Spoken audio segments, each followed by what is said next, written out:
Nothing is safe as flames spread. Strong winds and extremely dry conditions are fueling wildfires about 100 miles west of Fort Worth.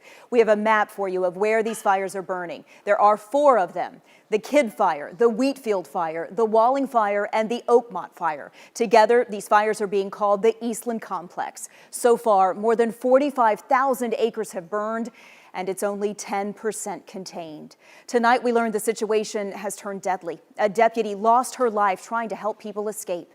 Cisco police confirm Eastland County Deputy Barbara Finley died last night while trying to rescue people. This is a photo being shared by multiple agencies across Texas, saluting her service. You will hear from Deputy Finley's family tonight on WFAA at 10. Crews from across Texas are answering the call for help. Texas Task Force 2 left Dallas within the past hour.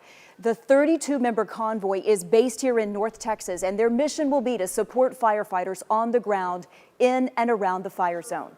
Now, Governor Greg Abbott spoke just minutes ago from the Eastland Fire Department.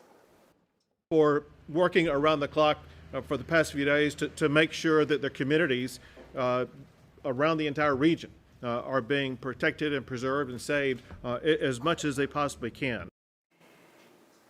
We have had a team of reporters covering this story for the last 20 hours or so.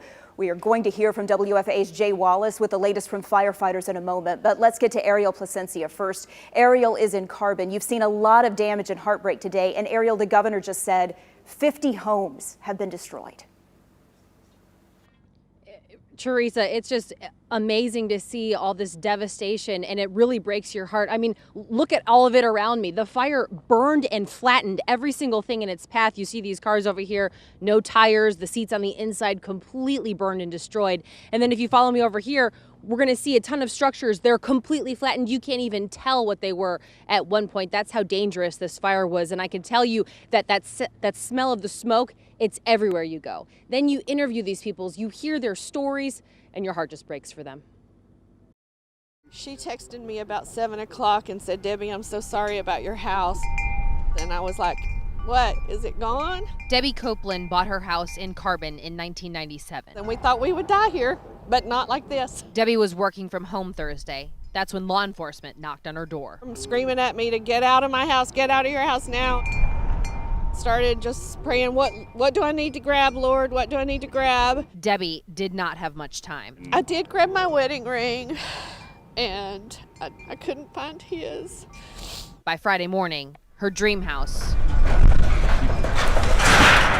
was gone. We lost it all. Juanita Ponce lives nearby. It's everything. You know, when people say they lose their house, it's not just their house, it's your clothes on your, it's just everything you have. Juanita told us her son sadly passed away in 2020, and inside her home, a lock of hair, just pictures of him, and that was there. It's all that, everything else is replaceable, but things like that I can't ever get back. Nancy DeLauder is a mother too. He's totally lost everything he had. Her son's home burned to the ground. We thank God for his life and his child's life. And even though the fires continue to burn at this hour, that rebuilding process has started. Encore trucks flooded the town. The Grand Prairie and Fort Worth Fire Department sent crews to help out. And the community, I can't fathom what they're going through right now, jumping in to help. All this is material things, but it's still heartbreaking, and we're just hoping to rebuild.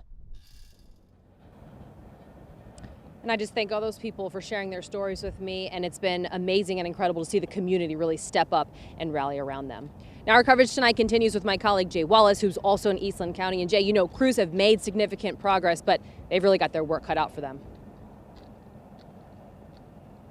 Oh, yeah, absolutely. We've been out here for about 4 to 5 hours in Eastland County. We're also in Carbon as well. Now, as my photographer goes down to my feet, I want to give you an idea of just how burnt this grass is. Watch as I take steps. You can see with each step the grass underneath my feet just disintegrating with each step. And we've come across countless of patches of grass where there's no green in sight, maybe a little bit of brown, but just it's a tough sight to see. And we're safely away from the flames that the firefighters are working on and the first responders out there, but there's also plenty of electrical infrastructure workers all around us working on power lines, utility poles, trying to get power back for many of the citizens here in Carbon and the nearby cities. Now, to the right of us, as we pan over, you can also see another structure just completely destroyed. Behind it, kids' toys, little vehicles, even a swing set. It's a common sight as we've driven around the area. Just, again, really tough to see. But along with the darkened black burnt grass, another common thing you'll see,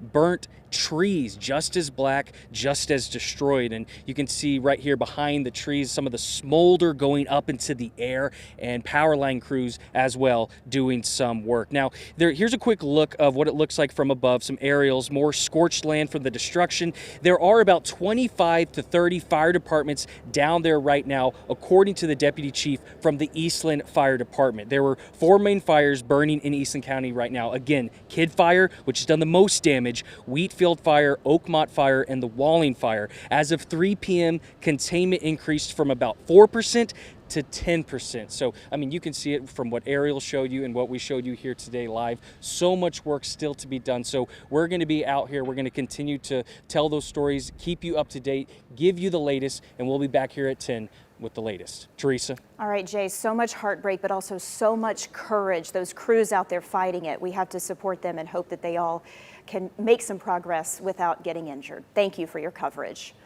A rare fiery tornado, sometimes called a fire-nado or a fire whirl, was spotted in Eastland County late last night. Texas A&M Forest Service tweeted this video. You can see it there swirling across the road. They call this extreme fire behavior. Pete, when you look at that and when you look at the damage that Ariel and Jay have been showing us, it is really frightening to see. Well, and those fire-nados, let's leave that video up for just a moment. They only happen in extreme, like in a really intense fire. So we have that intense heat, and it creates, what it does is it creates that rising air. You can see it right there. Let's watch it roll through again, and it creates that rising air. And as the air rises, the air around it rushes in to replace it, and that creates that rotating column, the fire-nado that you're seeing right there. But this only happens with the, there it is, with the intense heat of a fire. And we see this a lot in the West. It's occasional, once in a great while in Texas. Unfortunately, we saw it last night here in Texas, just west of the Dallas-Fort Worth area. Yeah, and talk about the conditions moving forward. Well, they're not very good. Yeah. I mean, until Monday. Monday's good. We have a lot of widespread rain. It's a long time between now and Monday. 48 plus hours. Let me show you what's happening with the smoke. And these are the active fires right now just across our part of the state, and you can see there's multiple ones, and where Jay is right here in Eastland County, so that's where the complex is. This is the smoke. The smoke's moving to the south right now because we have a north wind, and as the winds shift, you can see the smoke start to shift because we'll have a south wind tomorrow, then a strong south wind. This is Saturday afternoon. You can see it kind of blowing that smoke off to the north here, and then that's a Saturday night. That's the Eastland fire, Eastland County.